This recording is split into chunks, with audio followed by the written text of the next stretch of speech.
You picked the wrong house, fool! Hey, Big Smoke! It's me, Carl! Chill!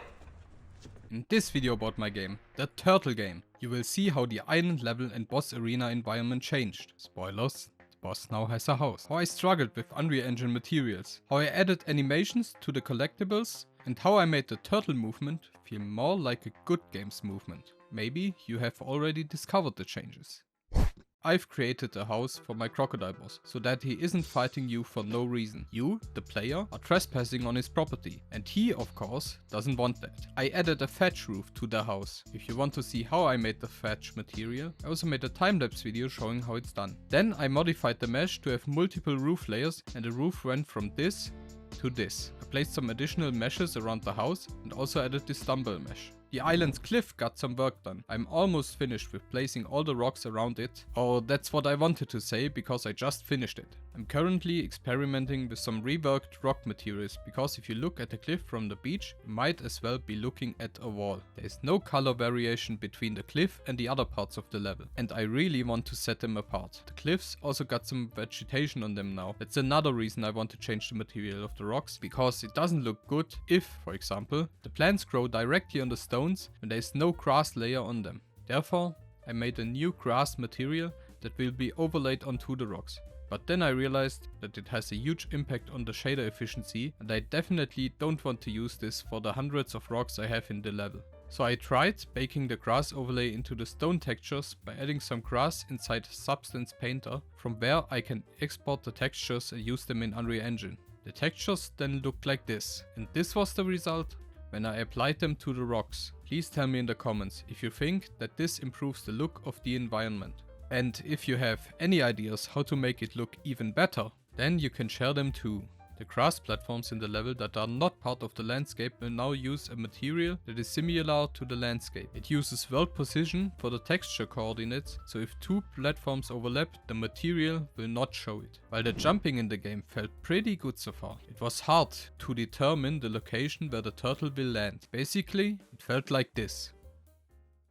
It was at this moment that he knew. He fucked up.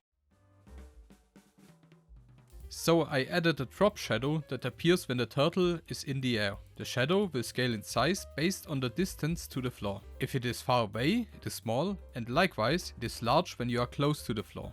Except when you are really close. Then it will fade away. Without this small effect, the shadow would disappear in an instant when landing, from one frame to the next, and that would make it look really harsh. The shadow will also fade in if you jump. After I scripted the drop shadow for the turtle, I moved it into an actor component, so now it can be used by all characters in the game, provided that they use the character blueprint, which has some built-in functionalities like a movement component that determines the in-air state, and the collision capsule for the movement, whose size is used for the drop shadow effect. While this actor component could work with all actor classes if set up properly, it works for my use cases, because so far all moving characters in the game use the character class as a parent class. One of the main objectives of the game is to collect as many of the numerous collectibles as possible. But there was one problem. Until now, collecting them was just walking over them and seeing them disappear while the number in the stat screen increases. But that changes now. Collectibles now have new animations. Beside the already known spinning movement, coins and keys will now also move up and down.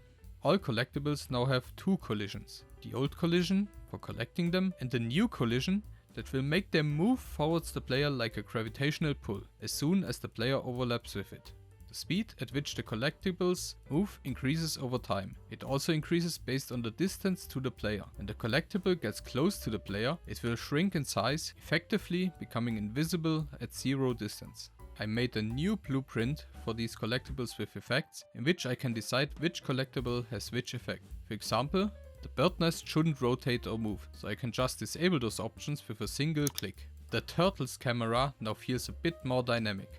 Distance from the camera to the turtle now increases when the turtle is moving fast, and it goes back to its normal distance when the turtle stands idle. Moreover, when you walk to the side, the camera will now turn in the direction of movement. This makes navigating the level a lot easier, especially if you're using a controller. Speaking of which, I added controller movement to the game. I didn't do it until now because I thought it was not necessary for testing the game mechanics. But then I only spent about 10 minutes to set it up.